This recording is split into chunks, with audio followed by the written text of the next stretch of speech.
شروع کرتا ہوں اللہ تعالیٰ کے نام سے جو بڑا مہربان نہایت رحم والا ہے۔ حضرت زبیر رضی اللہ تعالیٰ عنہ سے روایت ہے کہ رسول اللہ صلی اللہ علیہ وآلہ وسلم نے ارشاد فرمایا، پہلوان اور طاقتور وہ نہیں ہے جو مد مقابل کو پچھاڑ دے، بلکہ پہلوان اور شاہزور در حقیقت وہ ہے جو غصہ کے وقت اپنے نفس پر قابو رکھے۔ تشریح مطلب یہ ہے کہ آدمی کا سب سے بڑا اور بہت ہی مشکل سے زیر ہونے والا دشمن اس کا نفس ہے، جیسا کہ فرمایا گیا ہے کہ ترجمہ تیرا سخت ترین دشمن خود تیرا نفس ہے، اور معلوم ہے کہ خاص کر غصہ کے وقت اس کا قابو میں رکھنا نہایت ہی مشکل ہوتا ہے۔ اس لیے فرمایا گیا ہے کہ طاقتور اور پہلوان کہلانے کا اصلی حقدار وہی مرد خدا ہے جو غصہ کے وقت اپنے نفس کو قابو میں رکھے اور نفسانیت اس سے کوئی بیجا حرکت اور کوئی غلط کام نہ کرا سکے۔ اس حدیث سے معلوم ہوا کہ اللہ اور اس کے رسول کا مطالبہ یہ نہیں ہے کہ بندہ کے دل میں وہ کیفیت ہی پیدا نہ ہو جس کو غلیظ غضب اور غصہ کے لفظوں سے تعبیر کیا جاتا ہے، کیونکہ کسی سخت ناگوار بات پر دل میں اس کیفیت کا پیدا ہو جانا تو بالکل فطری بات ہے، اور اس سے انبیاء علیہ السلام بھی مستثنی نہیں ہیں۔ البتہ مطالبہ یہ ہے کہ اس کیفیت کے وقت بھی نفس پر پورا قابو رہے، ایسا نہ ہو کہ اس سے مغلوب ہو کر آدمی وہ حرکتیں کرنے لگے جو شان بندگی کے خلاف ہوں۔ حضرت ابو ہریرہ رضی اللہ تعالیٰ عنہ سے روایت ہے کہ ایک شخص نے رسول اللہ صلی اللہ علیہ وآلہ وسلم سے عرض کیا کہ حضرت مجھے کوئی وصیت فرمائیے۔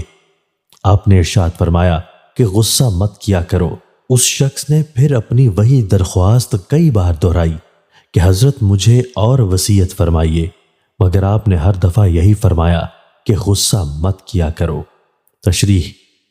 حلم و بردباری یعنی غصہ نہ کرنا اور غصہ کو پی جانا۔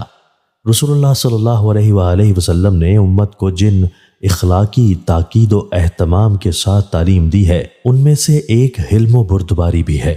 تشریح معلوم ہوتا ہے کہ حضور صلی اللہ علیہ وآلہ وسلم سے وصیت کی درخواست کرنے والے یہ صاحب کچھ غیر معمولی قسم کے تیز مزاج اور مغلوب الغضب تھے،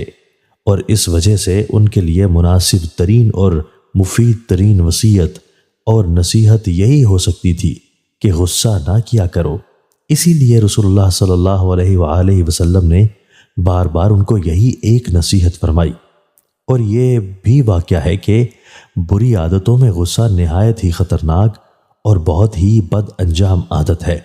غصہ کی حالت میں آدمی کو نہ اللہ تعالیٰ کی حدود کا خیال رہتا ہے، نہ اپنے نفع اور نقصان کا تجربہ اور مشاہدہ ہے کہ انسان پر شیطان کا قابو جیسا غصہ کی حالت میں چلتا ہے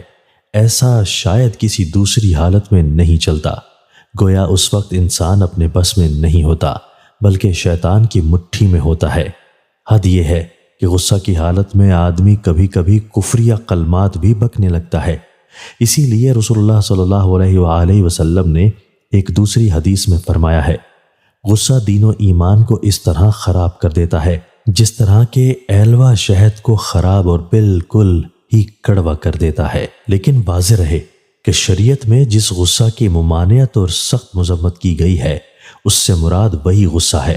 جو نفسانیت کی وجہ سے ہو اور جس سے مغلوب ہو کر آدمی اللہ تعالیٰ کی حدود اور شریعت کے احکام کا پابند نہ رہے، لیکن جو غصہ اللہ کے لیے اور حق کی بنیاد پر ہو اور اس میں حدود سے تجاوز نہ ہو بلکہ بندہ اس میں حدود اللہ کا پورا پابند رہے،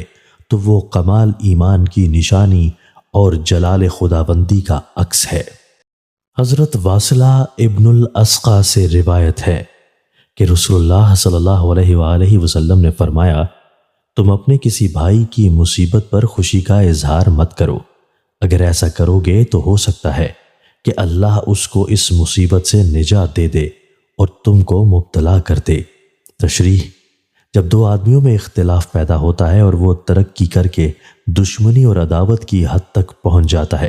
تو یہ بھی ہوتا ہے کہ ایک کے مبتلا مصیبت ہونے سے دوسرے کو خوشی ہوتی ہے،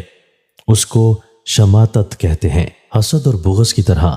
یہ خبیث عادت بھی اللہ تعالیٰ کو سخت ناراض کرنے والی ہے اور اللہ تعالیٰ بسا اوقات دنیا ہی میں اس کی سزا اس طرح دے دیتے ہیں کہ مصیبت زدہ کو مصیبت سے نجات دے کر اس پر خوش ہونے والے کو مبتلا مصیبت کر دیتے ہیں۔